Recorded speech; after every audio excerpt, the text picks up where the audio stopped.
English teacher. आज हम standard 5 के अंदर लेसन नंबर 12 है हमारा दुमदुमा घाव के बच्चे, उसके बारे में हम पढ़ाई करेंगे। ये जो हमारा लेसन है ये पूरा सफाई के ऊपर आधारित है, यानी कि हमारी लाइफ में, हमारी जिंदगी में जो सफाई है, स्वच्छता है, कितनी महत्व है, कितना इम्पोर्टेंस है, उसके बारे में बात की गई है। तो हमारा टाइटल है यहाँ पे दुमदुमा घाव के बच्चे। उसके बारे में कुछ बताया गया है यहाँ पे, जैसे कि बच्चों में अपार क्षमता होती है, उनमें स्वयं कुछ करने की लगन पैदा करना आवश्यक है। प्रस्तुत कहानी में दुमदुमा घाव के लोगों की परेशानी को दूर करने के लिए बच्चे कैसे कदम उठाते हैं उसका निरूपण किया है। बच्चे इस कहानी से प्रेरित होकर कक्षा, विद्यालय और गांव की समस्या का हल ढूंढने में जागरूक होंगे और कार्य भी करेंगे। यानी कि ये जो हमारा पूरा लेसन है दुमदुमा घाव के बच्चे, उसके अंदर बच्चे कुछ भी कर सकते हैं, उनके अंदर अपार क्षमता होती है, यानी कि वो कुछ भी करने के लिए कैपेबल, काबिल होते हैं। और उनके अंदर ये जो कुछ करने की जो चाह है वो हम बड़े और जो हालात है वो पैदा करते हैं, और वो करनी भी जरूरी है, क्योंकि ये सब जब उनके आगे जब ऐसे सिचुएशन आती है तो बच्चे कुछ करने के लिए प्रेरित होते हैं और सीखते भी है। तो ऐसी एक सिचुएशन, हालात ऐसा होता है दुमदुमा घाव के, वहां पे ये बच्चे सब मिलके उस परेशानी को कैसे हल करते हैं, उससे किस तरह से उसका सॉल्यूशन लाते हैं, उसके बारे में निरूपण किया गया है। तो यह दुमदुमा घाव है, यह यानी कि ये जो पिक्चर दिया है नीचे, ये दिया है दुमदुमा घाव का। तो अब इस गांव के बारे में बताया गया है कि यहाँ हमेशा पानी की कमी रहती थी, यानी कि ये जो दुमदुमा गांव है वहां पे किस चीज की कमी थी? पानी की, यानी कि पानी की बहुत बुरे हालात थे, खेत सूख जाते थे, लोग परेशान रहते थे, पर कोई उपाय नहीं कर पाते थे। बच्चे पानी में खेलना चाहते, तैरना चाहते, पर कहाँ? तो ये दुमदुमा घाव की जो एक कमी थी वो थी पानी की कमी थी, यानी कि समस्या क्या थी कि यहाँ पे पानी बहुत कम था, और पानी की कमी की वजह से क्या होता था, वहां पे जो खेत थे वो सूख जाते थे, लोग काफी परेशान भी रहते थे पानी की, क्योंकि हमारे जीवन के अंदर पानी बहुत ही ज्यादा महत्वपूर्ण चीज है। हमारी सारी चीजें हैं, सुबह से लेके रात को हम सोते तब तक हमारी काफी चीजें हैं जो पानी के साथ जुड़ी हुई है। तो ये लोग पानी की कमी की वजह से बहुत ही ज्यादा परेशान रहते थे, लेकिन कुछ उपाय नहीं करते थे, और उसमें पानी की वजह से बच्चों को पानी में खेलना होता था, उनकी बहुत ज्यादा इच्छाएं थी, लेकिन वो जाते कहाँ? तैरना चाहते, लेकिन जाते कहाँ? क्योंकि पानी की तो कमी थी। एक दिन बच्चे खेल के मैदान में इकट्ठा हुए, उन्होंने पानी की कमी दूर करने की सोची। अब एक दिन क्या होता है, ये जो सारे बच्चे हैं वो खेल का मैदान होता है, वहां पे सारे इकट्ठे होते हैं, और फिर उन्होंने सोचा कि कुछ भी करके हमें ये जो पानी की कमी है उसको दूर तो करना ही पड़ेगा। मैं बादलों से प्रार्थना करूंगा, रोज बरसो, बिल्लू बोला। बादल रोज कैसे बरस सकते हैं? महिमा बोली। तो जब इन्होंने सोचा कि कुछ भी करके पानी की कमी को दूर करना है, तो जो बिल्लू होता है वो क्या बोलता है कि मैं बादलों से प्रार्थना करूंगा, यानी कि मैं जो ये सारे बादल है उनसे प्रे करूंगा कि आप हर रोज बरसो, ताकि बहुत सारा पानी आए और हमारे गांव की जो पानी की कमी की समस्या है वो दूर हो जाए। तो तब महिमा क्या बोलती है कि बादल रोज कैसे बरस सकते हैं? उसकी बात भी सही है, क्योंकि बादल है वो मॉनसून, यानी कि जब ये वर्षा ऋतु होती है उसी में बरसते हैं, 12 महीने वो तो बरस नहीं सकते। तो वो क्या बोलती है कि जो तू प्रार्थना करता है वो शक्य नहीं है। फिर क्या होता है? तब फिर क्या हो? सब सोचने लगे, क्यों ना एक बड़ा सा गड्ढा खोदे जिसमें बारिश का खूब सारा पानी भर जाए। रजिया बोली। तब बच्चे बोलते कि तो फिर हम करेंगे क्या? हर रोज बारिश आएगी ही नहीं, तो हम करेंगे क्या? सब सोचने लगते हैं। तब रजिया करके लड़की होती है वो क्या बोलती है कि क्यों ना हम ऐसा करें, एक बड़ा सा गड्ढा खोदे और जिसमें बारिश का खूब पानी भर जाए। तो बोलती है कि जब वर्षा ऋतु का मौसम शुरू हो उससे पहले हम बड़ा सा गड्ढा खोद के रखते हैं, और जब बारिश आएगी तो उसका पानी उसके अंदर भर जाएगा। हाँ हाँ, ये ठीक है, सारे बच्चे बोले। जब रजिया ने अपनी बात रखी तो बच्चे क्या बोले? हाँ हाँ, ये बात ठीक है। फिर बच्चे लाए फावड़े, कहाड़ी, कुदाली और तसले।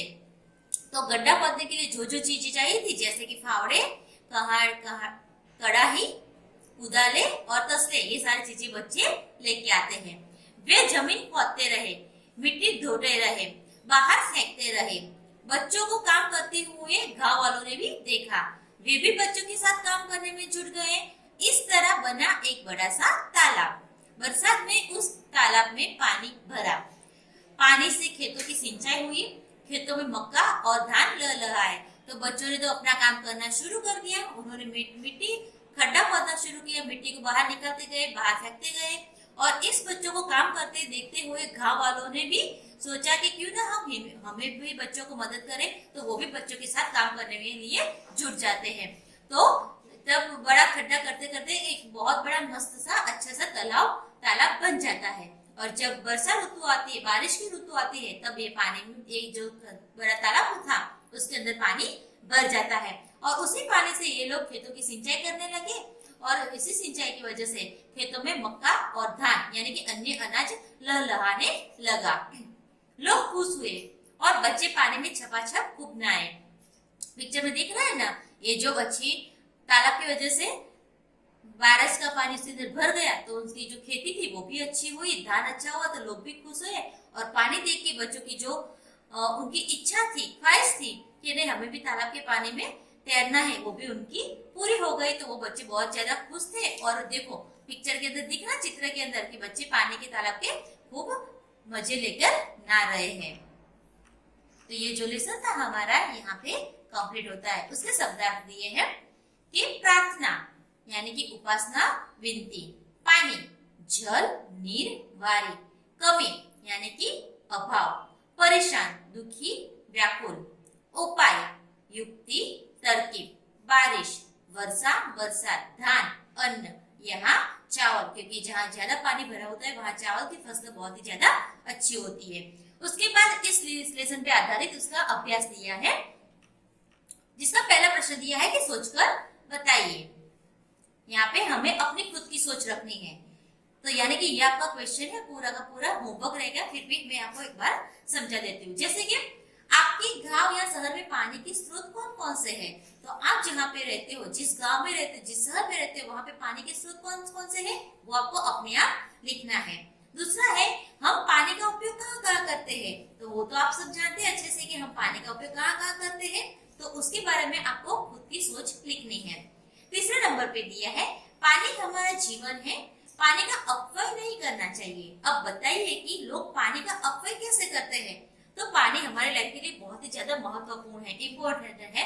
तो हमें उसका अपव्यय यानी कि उसको बिगाड़ना नहीं चाहिए, उसका अपव्यय नहीं करना चाहिए। तो हम ये बताना है कि हम ये जो पानी है उसका अपव्यय कैसे करते हैं। तो हमें मालूम होना चाहिए कि हमने किस जगह पे पानी कितना बिगाड़ा है। तो उसका आंसर ऐसे आएगा कि लोग पानी का अपव्यय इस प्रकार करते हैं कि पीने के पानी से हाथ पैर धोते हैं, नल चालू रखकर इधर उधर चले जाते हैं, पीने योग्य पानी से पशुओं को नहलाते हैं, पीने योग्य पानी से जीप, ट्रैक्टर आदि धोते हैं और टपकते नल को बदलते नहीं हैं। उसके बाद 4 नंबर पे दिया है कि पानी का अपव्यय न हो इस हेतु आप क्या क्या करेंगे। अब पानी का अपव्यय ना हो, पानी को बचाना है, तो हम उसके लिए क्या क्या कर सकते हैं। तो उसका आंसर ऐसे आएगा कि जलाशय पर सूचनाएं लिखूंगा, टपकते नल बंद करवाऊंगा, पीने योग्य पानी का जरूरत के मुताबिक उपयोग करूंगा, पानी का अपव्यय बंद करने के लिए लोगों को समझाऊंगा। यानी कि अपव्यय रोकने के लिए हम जो जो कर सकते हैं वो हमें करना चाहिए। उसके बाद दूसरा नंबर पे क्वेश्चन दिया है कि छात्रों को अपने गांव या शहर के नजदीक आए हुए नदी, जल परियोजना, चेक डैम या खेत तालाब की मुलाकात करवाइए। यानी कि ये एक एक्टिविटी है। उसके बाद मुलाकात के बाद छात्रों ने जो देखा है उसकी कक्षा में चर्चा और लेखन करवाइए। यानी कि हम ये जो चीजें देखने जाएंगे उसके बारे में आपको क्लास में आके सबको बोलना है। उसके बाद वाला प्रश्न दिया है 3 नंबर पे के इकाई में आए शब्द नीचे दिए गए कोष्टक में छिपे हुए हैं, इन्हें ढूंढिए और उसके पर ऐसे ये जो दिया है ना सिंबल, वो उसे हमें बनाना है। तो इसके अंदर कुछ ऐसे वर्ड्स छिपे हुए हैं जो ये जो हमारी इकाई थी उसके अंदर दिए हुए हैं। जैसे कि पहला दिया है ल लहा ये, उसके बाद दूसरा दिया है भरना। मैं सिर्फ बोल रही हूँ, आपको अपने आप ढूंढना है और इसके अंदर लिखना भी है। तो दूसरे नंबर पे भरना, फिर कड़ाही, प्रार्थना, नहाना, बाहर, खेलना, छपाछप, बरसात, बादल, तैरना और दुमदुमा। इतने 12 शब्द दिए हैं जो मैंने बोल दिए हैं, वो आपको ढूंढ के इसको अच्छे से यहाँ पर लिखने हैं। उसके बाद वाला क्वेश्चन दिया है कि दिए गए इन वर्णों को योग्य स्थान पर रखिए और सार्थक शब्द बनाइए। यानी कि ऊपर देखो ब्रैकेट में हमें कुछ शब्द ऐसे वर्ण दे दिए, जैसे कि न, शा, प, रो, श, पा, मी, और नीचे ऐसे कोष्टक दिया है। तो हमें क्या करना है, जो शब्द जो वर्ण जिस जगह पे आएगा उसको वहां पे लिखते हुए हमें एक मीनिंगफुल यानी कि अर्थ वाला शब्द लिखना है। तो यानी कि ये जो आपका प्रश्न है वो आपका होमवर्क रहेगा। उसके बाद प्रश्न नंबर 4 दिया है कि दिए गए चित्र के आधार पर 5 वाक्य लिखिए। यहाँ पे एक चित्र दिया है और ये चित्र है एक गांव का। तो हमें इस चित्र को ध्यान में रखते हुए उसके ऊपर 4 या 5 वाक्य लिखने हैं। उसके बाद वाला प्रश्न है, यानी कि ये जो आपका क्वेश्चन नंबर 4 था वो भी आपका होमवर्क रहेगा। उसके बाद 5 नंबर पे दिए हैं कि नीचे दिए गए चित्र के आधार पर कहानी कथन कीजिए। यहाँ पे अलग अलग पार्ट में हमें चित्र दिए हैं, तो इस चित्र को देखना है हमें अच्छे से, फिर उसके बारे में हमें कहानी कथन करनी है, यानी कि कहानी एक बनानी है। यानी कि ये वाला प्रश्न है वो भी आपका होमवर्क रहेगा। और ये जो कहानी है उसका टाइटल मैं बता देती हूँ, इसका टाइटल आएगा मेंढक और सांप। इसके बाद इसका प्रश्न नंबर 6 दिया है कि कोष्टक में दी गई क्रिया के योग्य रूप से रिक्त स्थान की पूर्ति कीजिए। यहाँ पे हमें रिक्त स्थान दी है और उसके लिए हमें कोष्टक में कुछ शब्द दिए हैं जिसका उपयोग करते हुए हमें ये रिक्त स्थान है उसकी पूर्ति करनी है। तो जैसे कि पहला दिया है कि दुमदुमा घाव में हमेशा पानी की कमी डैश थी। यहाँ पे हमें उसमें क्या दिया है, रहना है, लेकिन हमें उसे क्रिया के अनुसार लिखना है। तो क्या लिखेंगे हम, दुमदुमा घाव में हमेशा पानी की कमी रहती थी। दूसरा दिया है कि बच्चे तालाब में डैश थे, यानी कि नहाना। तो हमें क्रिया के अनुसार हम कैसे लिखेंगे कि बच्चे तालाब में नहाते थे। नहाना क्या हो गया, नहाते। 3 नंबर पे दिया है कि खेतों में मक्का और धान डैश थे। तो यहाँ पे दिया है ल लहाना। तो अगर क्रिया के अनुसार देखें तो क्या होगा यहाँ पे कि खेतों में मक्का और धान ल लहाते थे। उसके बाद 7 नंबर पे दिया है कि कोष्टक में दिए गए शब्दों का उपयोग करके जो वाक्य लिखे हैं उन्हें पढ़िए और समझिए।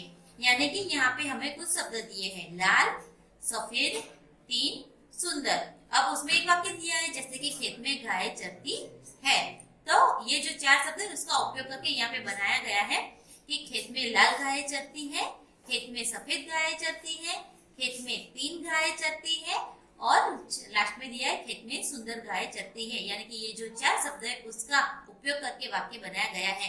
वैसे दूसरा दिया है बगीचे में फूल खिले हैं। तो हमें इसके बारे में भी क्या करना है, ये जो 4 शब्द दिए है ऊपर उसका उपयोग करते हुए इसका भी हमें 4 अलग अलग वाक्य बनाने हैं। उसके बाद क दिया है इसका कि निम्नलिखित शब्दों का उपयोग करके वाक्य बनाइए। यानी कि यहाँ पे कुछ शब्द दिए हैं जैसे कि होशियार, सुंदर, काला, छोटा और थोड़ा। इसका उपयोग करते हुए हमें वाक्य बनाने हैं। अब हम आते हैं इस जो लेसन था उसके स्वाध्याय के पर। उसका पहला प्रश्न दिया है कि प्रश्नों के उत्तर लिखिए। पहला दिया है कि दुमदुमा घाव की समस्या क्या थी।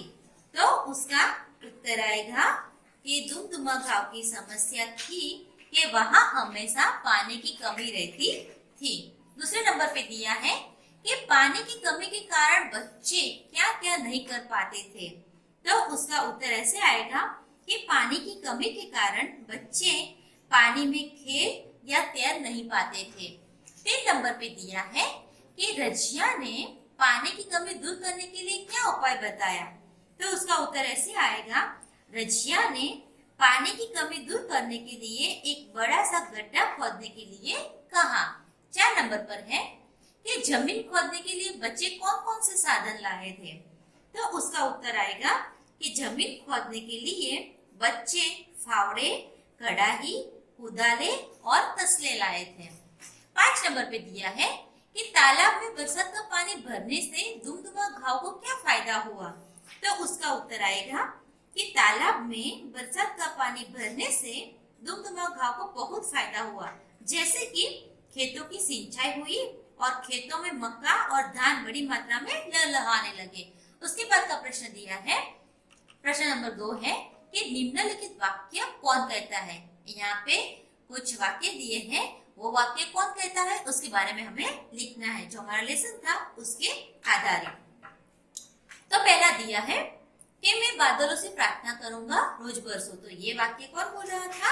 ये वाक्य बिल्लू बोल रहा था। हम तो इसके आंसर में क्या लिखेंगे? बिल्लू। दूसरा है कि बादल रोज कैसे बरस सकते हैं? तो ये जो वाक्य है ये कौन बोला था? तो ये वाक्य महिमा बोली थी। तीसरे नंबर पे है कि उन्हें एक बड़ा सा गड्ढा खोदे जिसमें बारिश का खूब सारा पानी भर जाए। तो ये जो वाक्य है वो कौन बोलता है? रजिया बोलती है। उसके बाद तीसरे नंबर पे क्वेश्चन दिया है, प्रश्न है कि निम्नलिखित शब्दों को शब्दकोश के क्रम में लिखिए। यानी कि ये जो शब्द दिए उसको अल्फाबेट वाइज हमें अरेंज करके इसको वापस लिखना है। यानी कि ये जो प्रश्न है वो आपका होमवर्क रहेगा। उसके बाद 4 नंबर पे दिया है कि गुजराती में अनुवाद कीजिए, लेकिन हमें यहाँ पे गुजराती में नहीं, हमें इसको अंग्रेजी में अनुवाद करना है। जो मैं पीडीएफ में आपको भेजूंगी वो आपको उसमें से देख के कॉपी करना है। उसके बाद 5वें नंबर पर प्रश्न दिया है कि निम्नलिखित शब्दों में से कोष्टक में दिए गए शब्दों के समानार्थी शब्द लिखिए। यहाँ पे कुछ शब्द दिए हैं और जो ये कोष्टक है उसके अंदर इसके समानार्थी शब्द दिए हैं, तो वो हमें लिखने हैं। जैसे कि पहला दिया है प्रार्थना, तो प्रार्थना का समानार्थी होगा उपासना और स्तुति। दूसरा नंबर पे दिया है उपाय, तो उसका होगा युक्ति, तरकीब। तीसरे नंबर पे दिया है पानी, यानी कि वारी, नीर। उसके बाद दिया है बारिश चौथे नंबर पे, तो उसका होता है वर्षा और बरसात। और लास्ट दिया है परेशान, तो उसका समानार्थी होगा दुखी और व्याकुल। उसके बाद क्वेश्चन नंबर 6 यानी कि 6 दिया है, उसका क है कि आपके गांव, मोहल्ले या आसपास स्कूल में भी कोई ना कोई समस्या जरूर होगी, पता कीजिए और लिखिए। यानी कि आपके गांव में, मोहल्ले में, आप जहाँ पे रहते हो या फिर आपके स्कूल में, हर जगह कोई ना कोई प्रॉब्लम तो होती है, समस्या होती है। तो आपको क्या करना है? उसी समस्या का पता लगाना है और उसके बारे में लिखना है। तो उसके कुछ यहाँ पे क्वेश्चन दिए है कि वह समस्या क्या है। तो आप जब जाते हो और कौन सी समस्या थी उसके बारे में आपको लिखना है। वह समस्या क्यों है? तो वो जो समस्या थी, प्रॉब्लम थी, किस वजह से है, वो आपको यहाँ पे उसकी वजह लिखनी है। उसके बाद वह समस्या किस प्रकार दूर हो सकती है, उसके बारे में आपको लिखना है। आपने जो समस्या देखी किस वजह से है, तो हम क्या करेंगे, उसको दूर करने के लिए जो उससे हो सकता है वो हमें यहाँ पे लिखना है। और लास्ट दिया है कि उस समस्या को दूर करने में तुम और तुम्हारे साथी क्या योगदान दे सकते हैं। तो हमने जो समस्या ढूंढी थी उसको दूर करने के लिए आप खुद और आपके जो फ्रेंड्स हैं वो क्या क्या कर सकते हैं उसके बारे में हमें लिखना है। इसके बाद यहाँ पे दिया है कि इस समस्या के बारे में अपने सरपंच, नगर सेवक को पत्र लिखिए। तो ये जो आपकी समस्या थी, आप जिस गांव गए थे, जिस मोहल्ले गए थे या फिर अपने स्कूल में जो आपकी समस्या थी उसके बारे में आपको आपके गांव के सरपंच और नगर सेवक को पत्र लिखना है। यानी कि ये वाला जो प्रश्न है वो आपका पूरा का पूरा होमवर्क रहेगा। उसके बाद यहाँ पे दिया है योग्यता विस्तार, यानी कि यहाँ पे कुछ संकेत दिए हैं उसको हमें समझना है। जैसे कि पहला वाला दिया है थोपो यानी कि स्टॉप, दूसरा दिया है सांकड़ो पुल यानी कि नेरो ब्रिज, उसके बाद दिया है गोलाकार रस्तो राउंड अबाउट, उसके बाद दिया है आकार सांकड़ो रस्तो 6 यानी कि नैरो रोड अहेड, उसके बाद दिया है आगर पौड़ो रस्तो 6 तो रोड वाइड्स अहेड, उसके बाद दिया प्रवेश बंद यानी कि नो एंट्री। यानी कि ये जो आपकी बुक्स है टेक्स्ट बुक के अंदर ये दिए हैं, आपको अच्छे से इसको देखना है और समझना भी है। इसके बाद लास्ट दिया है कि इतना जानिए, यानी कि ये आपको अपने आप जानना है। जैसे कि फावड़ा, तो उसको गुजराती में क्या बोलेंगे, पावड़ो, तसला यानी कि तगारू, कढ़ाई यानी कि कढ़ाई, कुदाल यानी कि कोदाई, टोकरी यानी कि टोकरी। उसके बाद सोचिए और समझिए, जल ही जीवन है, एकता में ही बल है।